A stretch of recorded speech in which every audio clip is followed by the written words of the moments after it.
இவங்க நம்ம ஆஃபீஸுக்கு திண்டுக்கல் மாவட்டத்திலேருந்து வந்திருக்கிறாங்க. உங்கள் பேர் சொல்லுங்கள்.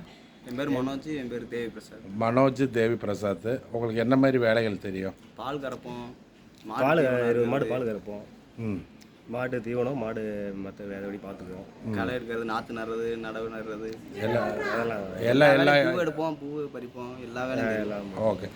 அப்போ இவங்க வந்து மாட்டு பண்ணையில் வந்து நல்ல எக்ஸ்பீரியன்ஸ் இருக்குது. அது இல்லாமல் தோட்டம், மம்பட்டி வேலை எல்லாமே பார்ப்பாங்க. இவங்க 2 பேர்த்துக்கும் சேர்ந்து ஜாப் தேவைப்படுது. அதனால் இதை பார்த்தோன்னே ஓனர்களை வந்து கூப்பிடுவாங்க. சரிங்களா? வேறு ஆதார் கார்டெல்லாம் வச்சுருக்கீங்களா? எல்லாம் இருக்குது. வேறு ஏதாவது சொல்ல விரும்புகிறீங்களா? இல்லை. தீவன புல்லாம் வெட்டிடுவீங்களா? வெட்டிடலாண்ணே. அதெல்லாம் வெட்டிடுவீங்க. இப்போ 2 பேர்த்துக்கும் ஒரே இடத்துல தான் வேணும். ஒரே இடத்துல.